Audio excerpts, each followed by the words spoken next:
What is VSEPR theory. आज हम बताएंगे वेस्पर थ्योरी के बारे में। क्या है VSEPR theory? Valence shell electron pair repulsion theory. ये हिंदी और इंग्लिश दोनों में है, दोनों बाइलिंगुअल है, दोनों लोग आसानी से इसे समझ सकते हैं। इसमें मिक्स लिखा हुआ है। ये ग्लिस्पाई और नायोम ने इसको दिया था। इनऑर्गेनिक मॉलिक्यूल होते हैं, उनकी स्टीरियोकेमिस्ट्री की व्याख्या करने के लिए इस थ्योरी को दिया गया था।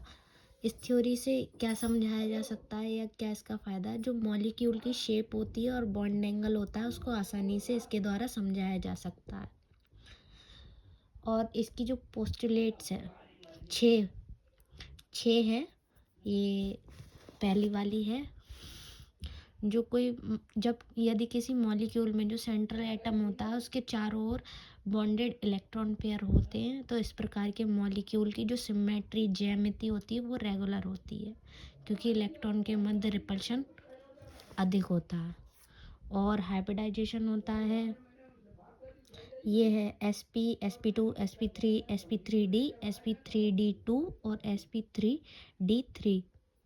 ये बॉन्डेड पेयर होते हैं 2 3 4 5 6 7 सब में। इनमें बॉन्ड एंगल sp में 180 होता है, sp2 में 120 होता है, sp3 में 109.28 डिग्री होता है और 5 भी होता है। और sp3d में 120, sp3d2 में 90 और sp3d3 में 72। कुछ में जो उनमें 90 होता है और इसमें भी 90 होता है, जिसमें 2 ये होते हैं और 72 होता है वैसे। और ये इनके लिए इसके जिसमें 180 होता है वो लीनियर होते हैं, 120 वाले ट्राइगोनल प्लेनर होते हैं, और 4 वाले जो sp3 होता है वो टेट्राहेड्रल होते हैं, 5 वाले होते हैं ट्राइगोनल बाइपिरामिडल, और 6 वाले ऑक्टाहेड्रल, 7 वाले पेंटागोनल बाइपिरामिडल। ये इनकी शेप्स हैं, जो कुछ ये एग्जाम्पल हैं। और इसकी 6 पोस्टुलेट्स।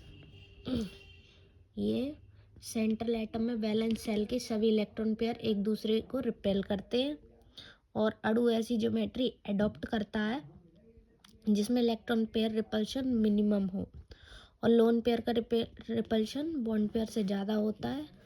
और ये इनका ऑर्डर है।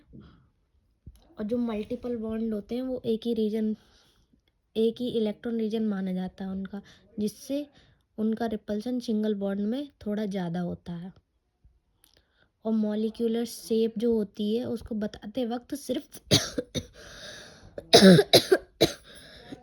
बॉन्डेड एटम कंसीडर किए जाते हैं। लोन पेयर शेप को डिस्टॉर्ट करते हैं। और जो लिमिटेशंस हैं,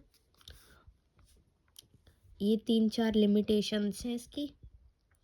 ये मतलब सीमा है, जो ये किस किस चीज़ की व्याख्या नहीं करते हैं वेस्पर थ्योरी की। ध्रुवीय अणु जो होते हैं उनकी व्याख्या नहीं करते हैं, उनकी आकृति की। और जो अक्रिय इलेक्ट्रॉन युग्म होते हैं, जो रखने वाले अणु होते हैं, उनकी व्याख्या भी नहीं करते हैं। ट्रांजिशनल मेटल कॉम्प्लेक्स, संक्रमण धातु जो होती हैं, उन संकलों की शेप की व्याख्या नहीं करते हैं। बॉन्ड लेंथ और बॉन्ड एनर्जी एक्सप्लेन नहीं करता है।